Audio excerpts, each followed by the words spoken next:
Hello, this is Wade Frazier. This is March 21st, 2026, 1:53 p.m. Well, happy spring to all of you in the Northern Hemisphere. So, springs are pretty spectacular in Seattle area, so I'm looking forward to it. So, uh, I'm starting to go back again, my oral history that I'm doing, um, which I'm a long ways to go. But and the most spectacular parts were in my rearview mirror by the time I was 30. So Presto was a small step, but again, all these days of study. And in recent posts, I showed how I daisy chained from one source to another. So I bought my first issue of Lives of Our Times, which led to my relationships eventually with Ed Herman, Chris Black, Sam Husseini, and Ralph McGehee. Um, yeah, again, Ralph, I got it through Covert Action, but it was the same. It was the same time as I was diving into almost alternative information. And I pursued many avenues of studies in those days, including thermodynamics, revisionist history, spiritual channel lore, fringe science, and these are all subjects that I will be covering in the future, plus many others. This was all part of me developing a comprehensive perspective and studying a vast array of material. And as I've written plenty, my awakening began when I was 12 years old, when my family changed its diet from processed food to whole food to save my father's health, which resulted in a health miracle. He totally reversed his health problems by going to whole food versus processed food.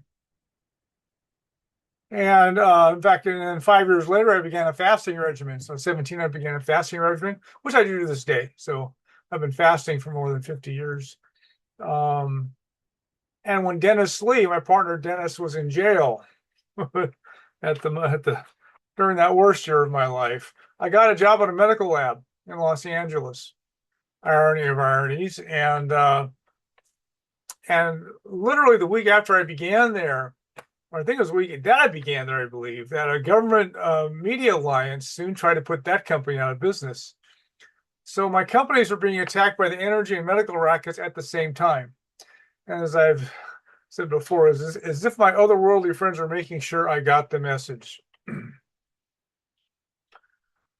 And so all those experiences, though, were what primed me for my days of study. And as I've stated before, if I hadn't met Dennis, I probably wouldn't have much worth saying. But again, experiences at age 12 and 17, and all the things I've been through my life until my early 30s, those are all influential and sort of set the stage, sort of got me prepared, I think, properly radicalized, properly with my aperture open, my mind open to anything. Yeah, so I was ready. And so at the same time I was ordering, Lives of Our Times and Ralph McGee's book and Covert Action and all the stuff and studying patents and etc. I remember I began ordering books through a Canadian publishing house, which had a pretty wide variety of, let's say, fringe books, including channel. And one of them, though, was Christopher Bird's book on Gaston Nassans, who is a French biologist who had developed a microscope that had impossible resolutions. Yeah, the current optical theory can't explain how the microscope got the resolutions that it did. But those resolutions allowed him to discoveries in microbiology that actually remain on the fringes today. And I don't want to go too far down this rabbit hole in this post anyway, but Nassans discovered that all degenerative diseases had similar subcellular dynamics, and he had a life cycle. He called them somatids, but it was I would say he had predecessors that he was unaware of as he was doing his work. And in fact, in the book, on that. In fact, so the primary upshot of Nassan's work is that he came up with a treatment to cure the degenerative disease, which cures stuff like AIDS and cancer, etc. And the book was about how he was persecuted. In fact, he fled France, went to Canada, and was persecuted there. So Christopher Bird's book was about the persecution of Nassan's, and also again the book was like a lot of patients were featured in the people who were on death's doorstep who took his non-toxic, harmless treatment and got well. And so this was about my earliest exposure really to alternative cancer treatments. Was in Bird's book. And what really fascinated me was this whole subcellular milieu that orthodox microbiology totally ignores, like it doesn't exist. And so, if they don't have those microscopes, they're not going to find out. And this was again a real wake-up call for me to see this. In fact, I don't write about it in my company post here, but I eventually got a live blood reading myself with a dark field microscope, and actually visited an MD who used that as part of his diagnostic routine, et cetera. In fact, that MD had to flee California, set up shop in Nevada to stay out of prison. Again, back to and I will get more into this in the future, how the medical racket operates. But in Bird's book, he also mentioned a guy named Antoine Béchamp, who was a contemporary of Louis Pasteur's, who Béchamp charged, very credibly in my opinion, that Pasteur had plagiarized him several times. Pasteur was a chemist with no background in the life sciences who was pursuing wealth and fame. And his whole germ theory of disease is incomplete at best. And in fact, Pasteur's success may have marched biology off in the wrong direction back in the 1800s. And Béchamp actually, he made discoveries similar to what Nassan's did.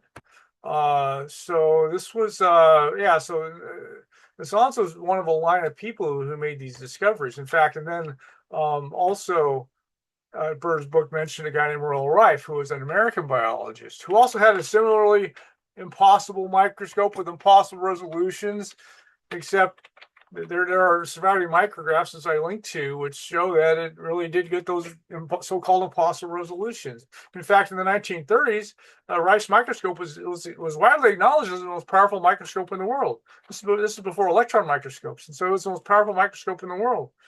And it became a mecca. His laboratory became a mecca. He was in San Diego, and scientists from all over the world came to look at his microscopes at things that nobody else could see. And today, he's been.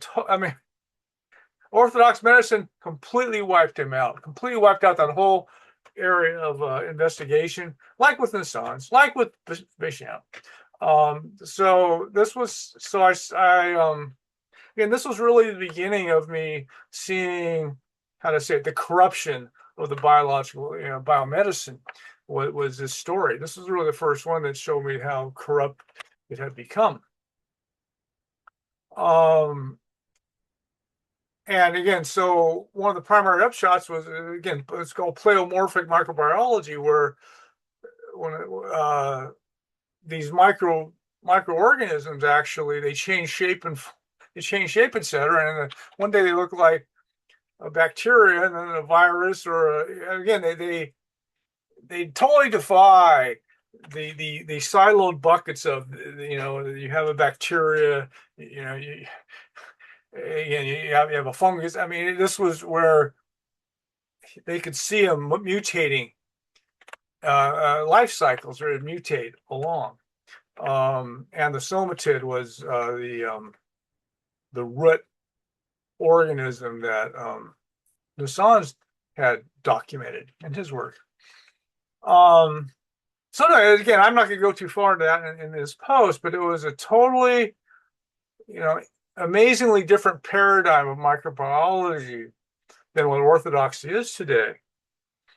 And again, well, the microscopes, again, Rife, the Smithsonian did an issue in the 40s on his microscope with micrographs, etc. Which again, I don't think it's credible. I don't think anybody tries to deny that Rice microscope got those resolutions. I don't think anybody has any credibility if they try to deny that. And it's interesting how it's been buried like it has been. And which again is some of the early examples of what I saw over dozens and dozens of times. I've seen this same story. Dozens is understating it. So yeah, I've seen these kind of stories now. I mean, I bet over 100 times I've seen this same kind of dynamic. How the rackets operate.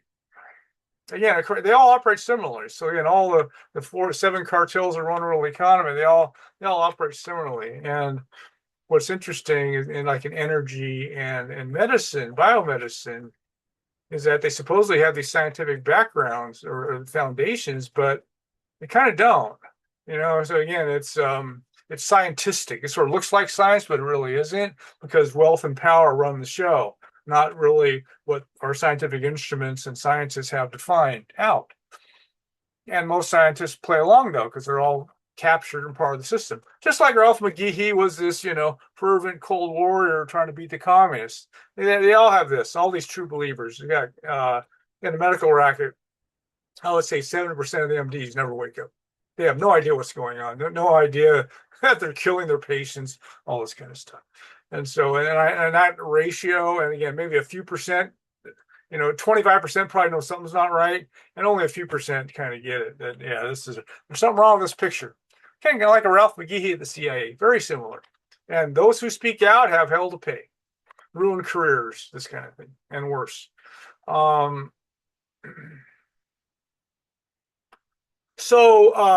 so I read Bird's book. Eventually got studied Bechamps' work, and then got a couple books on Royal Rife by a guy named Barry Lines. And in Lines' book, and one of the ways I daisy chained, well, again, when I would read these works, I would raid the references, and that's how I daisy chained to other subjects. And so in Lines' books, he cited a book called Medical Dark Ages. And so, anyway, he said this was a great resource for people studying the medical racket. And so, anyway, and what I did was I ordered it. So I ordered this book called Medical Dark Ages. It was authored by a man named Ralph Hovnanian, who lived in Chicago. And I lived in Ohio at the time. And Ralph's book, back here it is. Here's his book. And I ordered, in fact, I ordered one. He sent me 3 or 4. And that turned out that's Ralph. And so, and what mainly the book is about is documenting the success rates of alternative cancer trials using non-toxic treatments, non-invasive treatments. And it's, again, all the alternative cancer treatments I'm aware of, the ones that are worth anything, none of them attack the tumor. They abandon the attack the tumor mentality of Orthodox medicine. So they're basically trying to heal your immune system, heal your metabolism. This is what they're really doing. They're not attacking the tumor, because they consider the tumor, the alternative framework is the tumor is just, it's a symptom. It's not the disease itself. And so, in fact, as I later have learned, and I mentioned it here in this post, the causes are poor metabolism, which comes from eating processed food, which gums up the electron transport chains, which produces our ATP, which is the energy that runs all life on Earth. So Ralph's book, it was this, again, it's over 100 trials, trials of various different treatments for cancer, and their success rates, which I think all of them beat the batting average of Orthodox treatments. Orthodox treatments kill off the patients, and again, they don't treat the disease. So attacking the tumor does nothing for treating the underlying disease. Which I learned, I suspected that all degenerative diseases were linked by what we put in our bodies, diet in particular. And it wasn't until about 5 years ago, that I read Robert Lustig's book, and he's metabolical, and he goes, "Yeah, it's metabolism. That's the root cause of all degenerative diseases." Yeah, so Alzheimer's is just organ failure of the brain. Liver, our organs, all of our organs fail, diabetes, etc. And but they're all failing for the same basic reasons, or circulatory diseases, these kind of things. So again, back to processed food. Processed food is very destructive to our metabolism, which then that leads to all of our degenerative diseases. And whether they manifest in the pancreas or the brain or the lung or the kidneys or the liver, that's sort of, I won't call it irrelevant, but they all have the same basic cause.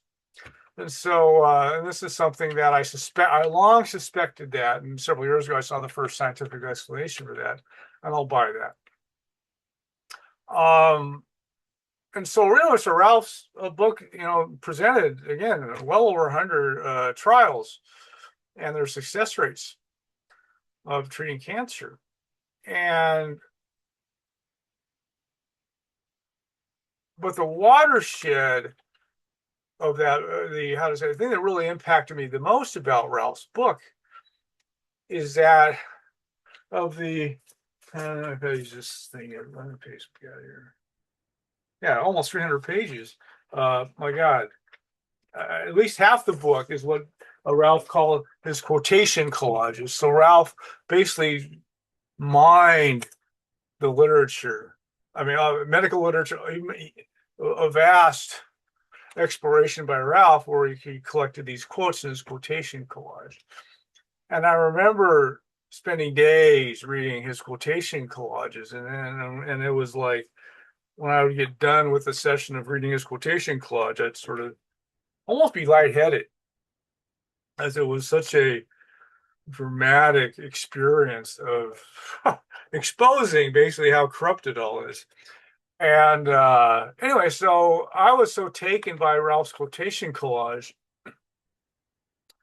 that my first writings publicly, well, how to say it, my website as it stands today, the first writings in it are actually my reproduction of Ralph's quotation collages. Not all of them, but a good chunk of them. And so, and yeah, so that's Ralph's quotation collages was quite a ride for me to take.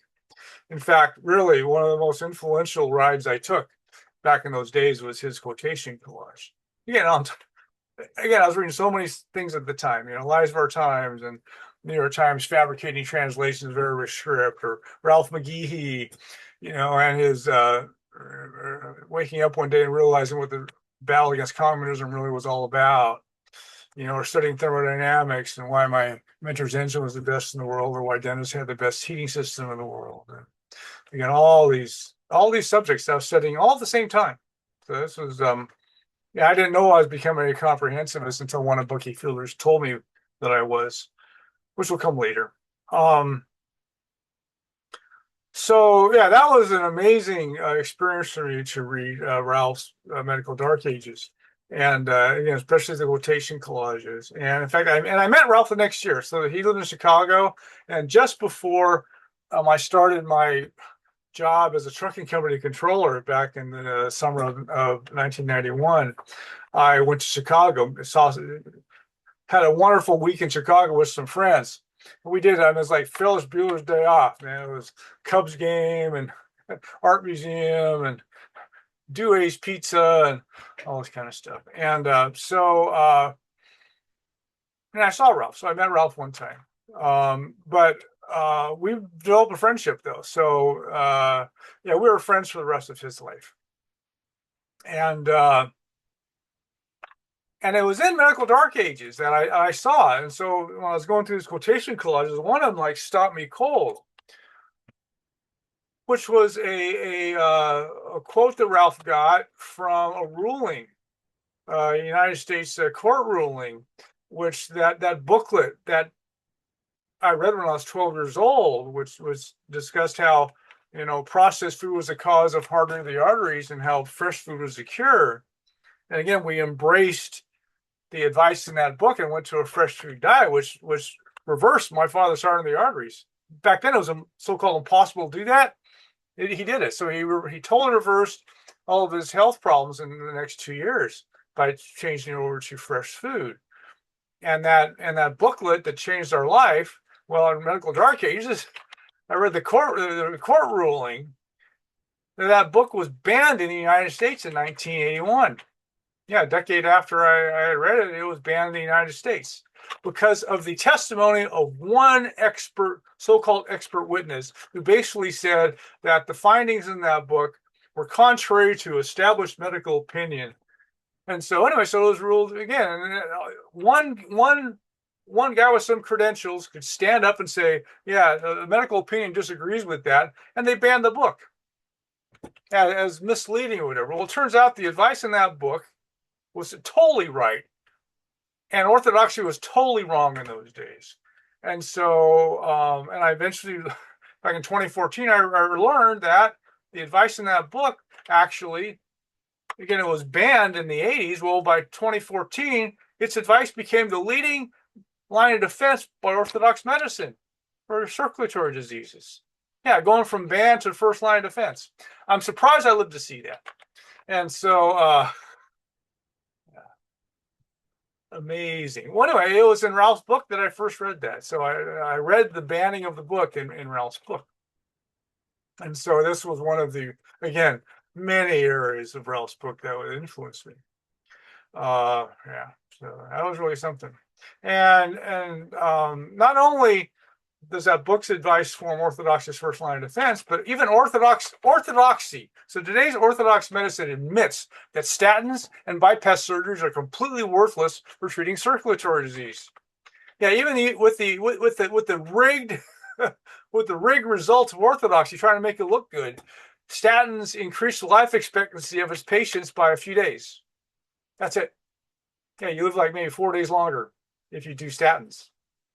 Yeah, and then bypass surgery. In fact, I wrote a book called Heart Frauds, and it was again back 40 years ago or something. The only two long-term studies of bypass surgery showed no benefit. And in fact, there was a scientist at Baylor that started writing about this, and his career was over once he started, really publicizing that the studies show that bypass was worthless. And then, in fact, in 2019, another study in 2019 came out, which same thing, bypass surgery is worthless. If increasing the life expectancy of the patients they're totally worthless in extending the life expectancy of the patients. So yeah, so what's the point of them other than making trillions of dollars for the medical racket? So anyway, so Ralph's book took my studies in several new directions, and that was really again it was a big deal for me. And Ralph, yeah, we talk every few years. I think every few years we talk, and then in fact in 2013 I planned this bucket list road trip. Did a 9,000-mile road trip all over North America, and I planned to visit Ralph. And in fact, as I was planning it, I called his home, and his 96-year-old mother, talked to her, and Ralph was in the hospital though. He was in the hospital, and then actually the day I left, I called his mother, and Ralph had died. Ralph died the day I began my trip, and he wasn't. And my president of my trucking company, he died also between the time I planned the trip and the time I took it. So truly a bucket list road trip. And Ralph was brilliant. So Ralph had degrees at Princeton and Stanford, and he was a real character, a real brilliant, idiosyncratic mind. And in fact, I never met anybody who would, when I would say something to Ralph, he could take every sentence I said and turn it into a pun somehow. Yeah, Ralph was like this, and it was stunning to see Ralph's mind at work. Yeah, so Ralph was something else. In fact, Ralph, after his after he got his degrees, he worked in a farm. He worked in big pharma, and he worked at a pharmaceutical lab. And one day at work, as he came in, he joked. He goes, "I really could use some drugs today." Working in a pharmaceutical lab. Well, they didn't like that. So they fired him and blackballed him, which ended his career. Yeah, for saying he really needed some drugs that day.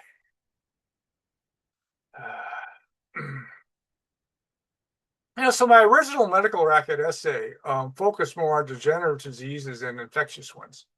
But the COVID-19 pandemic was my big wake-up call for what a infectious disease racket had been created by the likes of Fauci and friends, and even longer. I mean, I wrote about infectious diseases and their conquests in my original medical racket essay. But in the last since COVID hit, I've done a whole bunch more study on that. And before this, I never stopped studying this area, but COVID-19 was really an awakening moment for me on what kind of medical racket. I call it medical racket 2.0, but basically infectious disease racket, because infectious diseases were not conquered by Western medicine. There was improvements in sanitation, nutrition, and hygiene that conquered all the infectious diseases, not medical interventions. But that's another taboo subject in orthodoxy, which again, it's not even debatable. Really, anybody who looks into it at any depth, it's obvious that medical interventions had nothing to do with it. And my favorite statistic is that measles deaths in England declined by 99.96% by the time the vaccine was introduced in the 60s. Yeah, how can vaccines get any credit for that? Can't.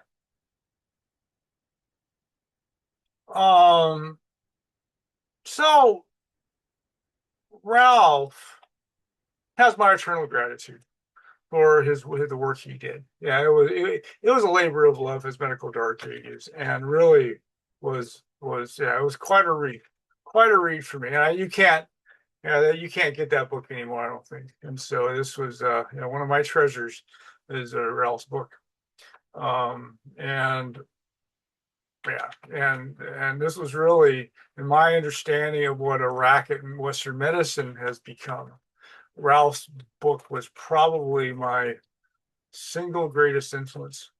Yeah, I think I can say that. My single greatest influence in understanding the racket Western medicine had become. Again, and I've studied this subject a lot, but that was like the early one, the one that was really quite a wake up call. But Ralph, I miss you, buddy. We'll catch up on the other side. So anyway, I love that guy. So that's all for now.